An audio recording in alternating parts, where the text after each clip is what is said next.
കേരളത്തിൽ നിന്നും മറ്റൊരു കേന്ദ്രമന്ത്രി കൂടി. പക്ഷേ അത് ഇത്തവണ ആരാണ് ആവാൻ പോകുന്നത് എന്നുള്ള ഏറ്റവും പ്രധാനപ്പെട്ട ചോദ്യം, അതൊരു വനിതയാവുമോ? അതായത് ഒരു വനിത കേന്ദ്രമന്ത്രിയാവുന്ന തരത്തിലോട്ട് കാര്യങ്ങൾ മാറുന്നു. ശോഭാ സുരേന്ദ്രനാണോ ആ ഒരു വനിത കേന്ദ്രമന്ത്രിയാവാൻ പോകുന്നത്? ശ്രീമതി ശോഭാ സുരേന്ദ്രൻ കേന്ദ്രമന്ത്രിസഭയിലേക്കാണ് അല്ലെങ്കിൽ ആണോ എന്നുള്ള ചോദ്യം ഏറ്റവും വലിയ തോതിൽ നിലനിൽക്കുന്ന ഒരു സാഹചര്യം. നിലവിൽ ശ്രീമതി ശോഭാ സുരേന്ദ്രൻ ഡൽഹിയിലാണ് എന്നുള്ള റൂമേഴ്സൊക്കെ തന്നെയാണ് പുറത്തു വരുന്നത്. ശോഭാ സുരേന്ദ്രൻ്റെ മുന്നിൽ നിലവിലുള്ളത് പലതരത്തിലുമുള്ള ഉത്തരവാദിത്തങ്ങളാണ്.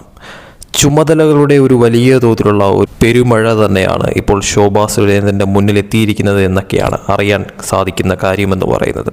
കേന്ദ്രമന്ത്രി അല്ലെങ്കിൽ ദേശീയ വനിതാ കമ്മീഷൻ അധ്യക്ഷ, അതുമല്ലെങ്കിൽ ഗവർണർ, ഈ ഒരു ചുമതലകളൊക്കെ തന്നെയാണ് നിലവിൽ ശോഭാ സുരേന്ദ്രൻ്റെ മുന്നിലെത്തിയിരിക്കുന്ന കാര്യമെന്നാണ് അറിയാൻ സാധിക്കുന്നത്. കേരളത്തിൽ നിന്നും കേന്ദ്രമന്ത്രിസഭയിലേക്ക് ഒരാൾക്ക് നോമിനേഷൻ ഉണ്ടാകും എന്ന കാര്യത്തിൽ ഒരു സംശയവുമില്ല.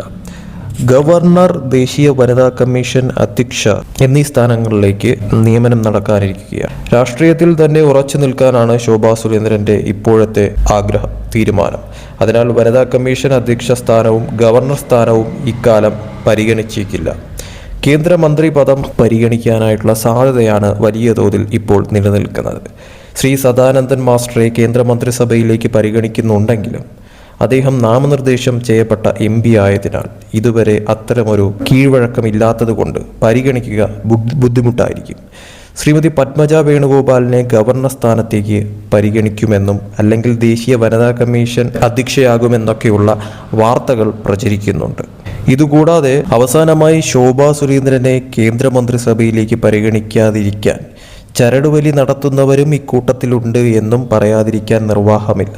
എന്തായാലും ജൂലൈ 10 മുമ്പ് തന്നെ ചിത്രം ഏകദേശം തെളിയാനാണ് നിലവിലത്തെ സാഹചര്യത്തിൽ വളരെ കൃത്യമായി പറയാൻ സാധിക്കുന്ന ഒരു കാര്യമെന്ന് പറയുന്നത്. ഒരു കാര്യം വ്യക്തമായി പറയാം, ശോഭാ സുരേന്ദ്രനെ സംബന്ധിച്ചിടത്തോളം നിലവിൽ വലിയ തോതിലുള്ള ഒരു പദവി അത് ലഭിക്കാൻ തന്നെയാണ് ഏറ്റവും കൂടുതൽ സാധ്യത നിലവിൽ കാണുന്നത് എന്ന കാര്യത്തിൽ സംശയമില്ല.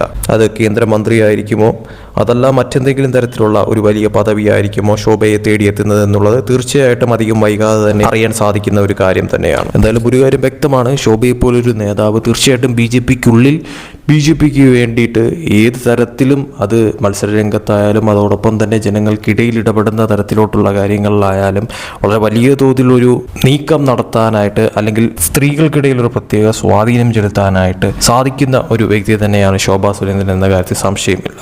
ശോഭയ്ക്ക് പലപ്പോഴായിട്ടും ഈ പറയുന്ന തോതിൽ കേരള BJPക്കുള്ളിൽ തന്നെ പല രീതിയിലുമുള്ള അവഗണനകൾ നേരിട്ടിട്ടുണ്ട് എന്നുള്ളതും യാഥാർത്ഥ്യം തന്നെയാണ്. പക്ഷേ നിലവിലത്തെ സാഹചര്യത്തിൽ അതെല്ലാം തന്നെ തിരുത്തിക്കൊണ്ട് ശോഭയെ പോലൊരു വ്യക്തിക്ക് അർഹിക്കുന്ന സ്ഥാനം ലഭിക്കണം എന്നുള്ള തരത്തിൽ തന്നെയാണ് ഇപ്പോൾ കേന്ദ്ര നീക്കങ്ങളൊക്കെ തന്നെയും അല്ലെങ്കിൽ കേന്ദ്ര തീരുമാനങ്ങളൊക്കെ തന്നെയും. എന്തായാലും അധികം വൈകാതെ തന്നെ ശോഭയെ തേടി വലിയ തോതിലുള്ള ഒരു പ്രഖ്യാപനം ഉണ്ടാകുമെന്ന് തന്നെയാണ് അറിയാൻ സാധിക്കുന്നത്.